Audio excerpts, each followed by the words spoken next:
ગીર સોમનાથના વેરાવળમાં ભાજપની વિશાળ સભામાં યુપીના મુખ્યમંત્રી આદિત્યનાથ યોગીએ કોંગ્રેસ અને આપને આડે હાથ લીધા હતા. સાથે મુસ્લિમ વોટરોને કોંગ્રેસ પંપાડતી હોવાનો આક્ષેપ કર્યો હતો. વિધાનસભા ચૂંટણીના પ્રથમ તબક્કામાં ચૂંટણી પ્રચારના અંતિમ દોરામાં સોમનાથના વેરાવળમાં યુપીના મુખ્યમંત્રી યોગી આદિત્યનાથે જંગી જાહેર સભાને સંબોધતા યોગીએ સોમનાથ પર વિધર્મીઓના આક્રમણને યાદ કરી ગુજરાતીમાં સંબોધનની શરૂઆત કરી ઉપસ્થિત જનમેદનીને પ્રભાવિત કરી હતી. કોંગ્રેસ અને આમ આદમી પાર્ટી તેઓને સન્માન તો નહીં આપે અને તમારી સુરક્ષા કરી શકતી નથી. આ બધું ભાજપની સરકાર જ આપી શકે. આમ આદમી પાર્ટીનો નમૂનો આતંકીઓનો હિતેશુ છે અને સેનાના પરાક્રમ સામે સવાલ ઉઠાવી પ્રૂફ માંગે છે. આવા લોકોને મત આપીને આપણા મતને કલંકિત ના કરાય. સરદાર પટેલની સૌથી ઊંચી પ્રતિમા બનાવી સન્માન આપવાનું કામ મોદી સરકારે કર્યું. કોંગ્રેસે ક્યારેય સરદાર પટેલને સન્માન આપ્યું નથી. આ તકે યોગી સહિતના મહાનુભાવોએ સંવિધાન ગૌરવ દિવસ નિમિત્તે મંચ પર બંધારણના ઘડવૈયા ડોક્ટર બાબા સાહેબ આંબેડકરની પ્રતિમાને પુષ્પાંજલિ કરી હતી. બીજી તરફ કોંગ્રેસને આડે હાથ લઈ યોગીએ કહ્યું કે કોંગ્રેસ મુસ્લિમ વોટ બેંક માટે ક્યારેય પણ આપણી આસ્થાને સન્માન નહીં આપે. જે કોંગ્રેસ તમારી આસ્થા સાથે ખિલવાડ કરે છે, શું આવી કોંગ્રેસને મત આપશો? કોંગ્રેસ અહીંથી શાંત થતી નથી. કોંગ્રેસ ક્યારેય ડોક્ટર બાબા સાહેબ આંબેડકરને સન્માન નથી આપ્યું. બાબા સાહેબને ચૂંટણી હરાવવાના ભરપૂર પ્રયાસ કોંગ્રેસ કરતી હતી. સોમનાથના ધરતીપુત્રો એ પ્રાણની આહુતિ આપી છે, જેને ક્યારે ભૂલવામાં નહીં આવે. બોલો हर हर महादेव. एक नई ऊर्जा का संचार अपनी धमनियों में करता है. ऐसे भगवान सोमनाथ की इस पावन धरा को कोटि कोटि नमन करते हुए मैं आप सबका हृदय से अभिनंदन करता हूं.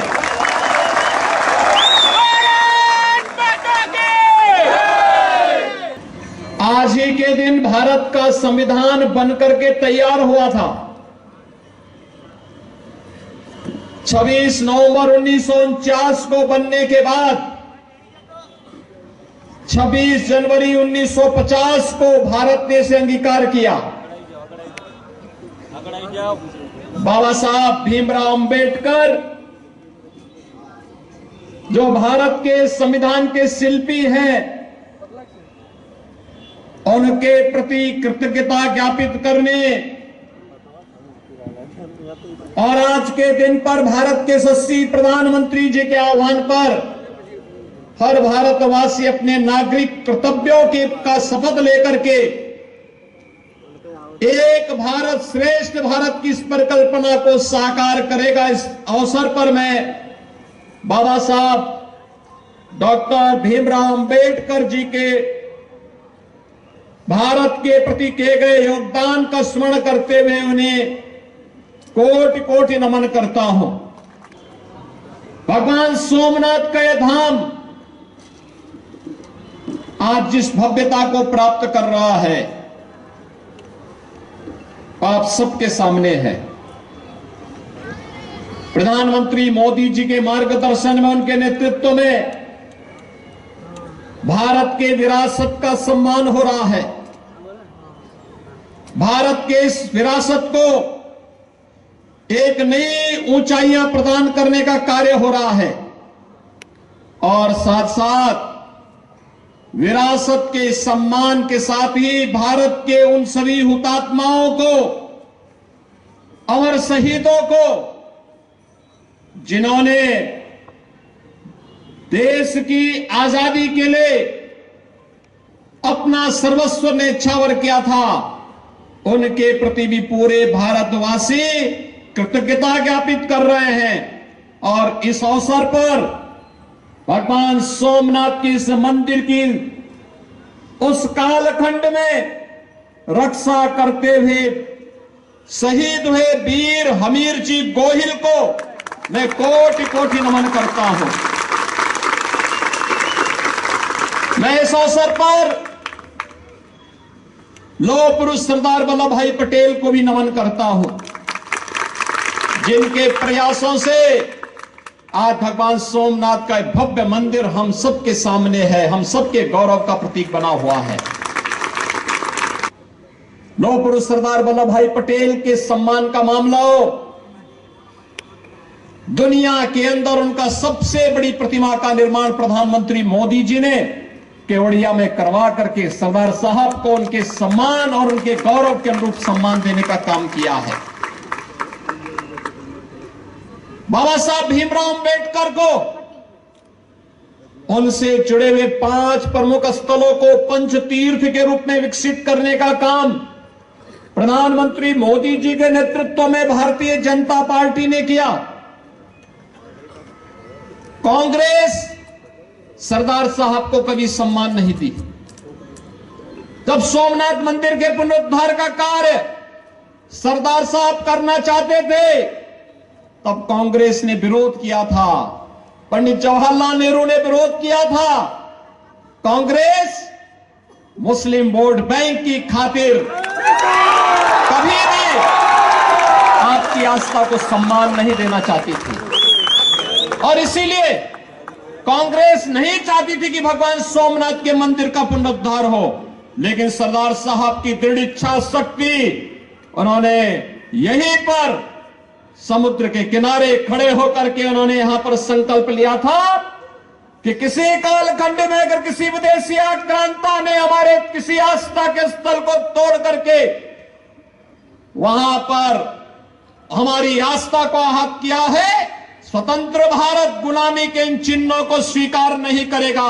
और भगवान सोमनाथ के भव्य मंदिर के निर्माण कार्य को आगे बढ़ाया था कि राष्ट्रपति डॉक्टर राजेंद्र प्रसाद जी इस कार्यक्रम में आना चाहते थे, उन्हें रोकने का भरसक प्रयास हुआ था। भाइयों बहनों, जो कांग्रेस आपकी आस्था के साथ खिलवाड़ कर रही हो, क्या उस कांग्रेस को हम समर्थन करेंगे? जो कांग्रेस कभी आपके साथ नहीं खड़ी होती है, क्या उस कांग्रेस के साथ हम खड़े होंगे? और कांग्रेस केवल यहीं पे शांत नहीं थी, कांग्रेस ने बाबा साहब भीमराव अंबेडकर का भी अपमान किया। बाबा साहब भीमराव अंबेडकर को कभी सम्मान नहीं दिया। उन्हें चुनाव हराने का भरसक प्रयास कांग्रेस करती थी।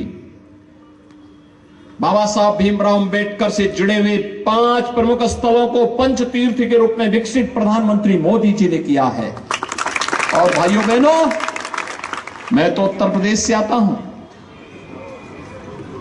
भगवान श्री राम के भव्य मंदिर के निर्माण का काम भी प्रधानमंत्री मोदी जी के मार्गदर्शन और नेतृत्व में अयोध्या में चल रहा है। मुझे याद है 1990 में इसी भगवान सोमनाथ का आशीर्वाद लेकर के अयोध्या तक की रथ यात्रा प्रारंभ हुई थी। कल्प भगवान सोमनाथ के इसी चरणों में लिया गया था 1990 में। आज उसी संकल्प की परिणति है कि प्रधानमंत्री मोदी जी ने अयोध्या में भगवान राम के भव्य मंदिर के निर्माण कार्य को आगे बढ़ा दिया है। भव्य मंदिर भगवान राम का बन रहा है। जो लोग बोलते थे अयोध्या में राम मंदिर का निर्माण होगा तो खून की नदियां बहेंगी, मैं कहता था मच्छर भी नहीं मरने वाला।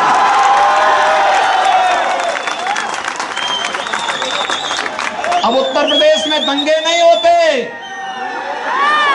जो पेशेवर दंगाई थे, गुंडे और अपराधी थे, जो कांग्रेस और उसके सहयोगी दलों के संरक्षण में गरीबों का, व्यापारियों का, आम नागरिकों का शोषण करते थे, आज उत्तर प्रदेश का बुलडोजर उनकी छातियों पे चढ़ करके उत्तर प्रदेश को दंगा मुक्त कर रहा है। और इसलिए भाइयों बहनों, मैं आप सबका आह्वान करने के लिए आया हूं। आज वैश्विक मंच पर भारत की प्रतिष्ठा बढ़ी है। भारत दुनिया की एक बड़ी ताकत बना है। जब भारत अपनी आजादी का अमृत महोत्सव मना रहा है, तो भाइयों बहनों, जिस ब्रिटेन ने 200 वर्षों तक भारत में शासन किया था, उस ब्रिटेन को पछाड़ करके भारत दुनिया की 5वीं बड़ी अर्थव्यवस्था प्रधानमंत्री मोदी जी के नेतृत्व में बना है।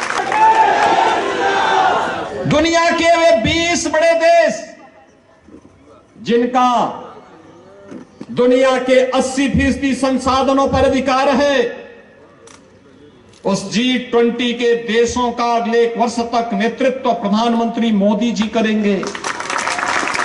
भारत दुनिया के उन 20 देशों का प्रतिनिधित्व नेतृत्व करेगा और दुनिया में शांति और सौहार्द और समृद्धि की पूरी कार्य योजना इस नेतृत्व में होना है। ये भारत के लिए और गुजरात के लिए गौरव की बात होनी चाहिए। और भाइयों बहनों, आज भारत की और कोई दुश्मन टेढ़ी नजरों से नहीं देख सकता, क्योंकि इसे मालूम है जब कोई टेढ़ी नजरों से भारत की सीमा में देखेगा।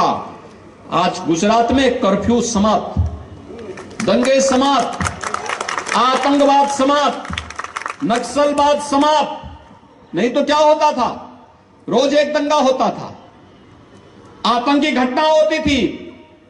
और ये जो आम आदमी पार्टी का नमूना आया है ना यहां दिल्ली से,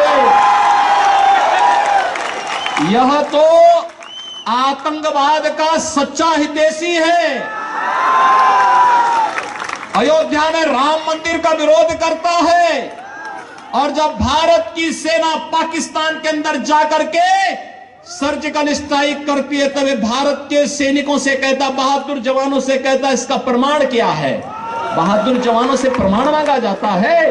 हमारी कमर तोड़ दी है भारत के जवानों ने, लेकिन आम आदमी पार्टी को इसका भी प्रमाण चाहिए होता है। भाइयों बहनों, आतंकवाद और भ्रष्टाचार इनके जीन्स का हिस्सा है। इसलिए जो भ्रष्टाचारी हैं, आतंकवाद समर्थक हैं, भ्रष्टाचार और आतंकवाद जिनके जीन्स का हिस्सा हो, उसको वोट देकर के हम अपने वोट को कलंकित कतई न करें, कतई न करें। हमें भगवान सोमनाथ के भव्य मंदिर के साथ साथ अपने आजादी के उन सभी अमर शहीदों को सम्मान देना है जिन लोगों ने किसी कालखंड में भारत के आन मान शान की रक्षा के लिए अपना सर्वस्व न्यौछावर किया था। और भाइयों बहनों, श्री हमीर जी गोहिल उसी परंपरा के एक महापुरुष हैं जिन्होंने भगवान सोमनाथ के मंदिर को उस कालखंड में बचाने के लिए अपने आप को बलिदान किया था। सरदार साहब उसी परंपरा के महानायक हैं जिन्होंने भारत के एकीकरण के लिए उस काल आजादी के बाद भारत के वर्तमान गणराज्य की स्थापना की। आज कश्मीर से धारा 370 समाप्त कर दी। प्रधानमंत्री मोदी जी का नेतृत्व और अमित भाई शाह जी का दृढ़ इच्छा शक्ति आतंकवाद की इस जड़ को भी समाप्त कर चुके हैं। और इस आता हूं, क्या कांग्रेस कश्मीर से धारा 370 समाप्त करती? क्या अयोध्या में राम मंदिर का निर्माण कांग्रेस या आम आदमी पार्टी करती? और आपका सच्चा हितैषी कौन? वही भाइयों बहनों जो संकट के समय खड़ा हो। सुविधा भी तो मोदी जी ने दिया था, डबल इंजन की सरकार ने दिया था। दिल्ली में आम आदमी पार्टी की सरकार थी, इसने सब लोगों को वहां से भगा दिया, कुछ भी नहीं दिया। वहां बड़ी खराब स्थिति थी। दिल्ली से लोग भाग भाग करके उत्तर प्रदेश में आ रहे थे उपचार कराने के लिए। हमें व्यवस्था देनी पड़ी थी। अमित भाई को स्वयं निकल करके दिल्ली के अंदर अतिरिक्त व्यवस्था करनी पड़ी थी। भाइयों बहनों, जो दिल्ली नहीं संभाल पा रहे हैं वे गुजरात में क्या दुर्गति कर देंगे। इसलिए भाइयों बहनों, बहुत संभल करके आपका आह्वान करने के लिए मैं आया हूं। कांग्रेस आपकी आस्था का सम्मान नहीं कर सकती, आम आदमी पार्टी आपकी आस्था का सम्मान नहीं कर सकती, आपको सुरक्षा भी नहीं दे सकती, आपके लिए समृद्धि का द्वार भी नहीं खोल सकती। आस्था का सम्मान हो या फिर प्रत्येक नागरिक और देश की समृद्धि का प्रश्न, सबको सुरक्षा और सबका साथ और सबके विकास के भाव को कोई आगे बढ़ा सकता तो केवल भाजपा बढ़ा सकती है, भारतीय जनता पार्टी बढ़ा सकती है। और उसी के लिए आप सबका आह्वान करने के लिए मैं आपके पास आया हूं, आपसे कहने के लिए, आप सब सहमत हैं? सो आप બધા ભાજપાને ભવ્ય જીત આપશો? હાથ ऊंचा करने समर्थन आपो। मेरे साथ बोलेंगे भारत माता की।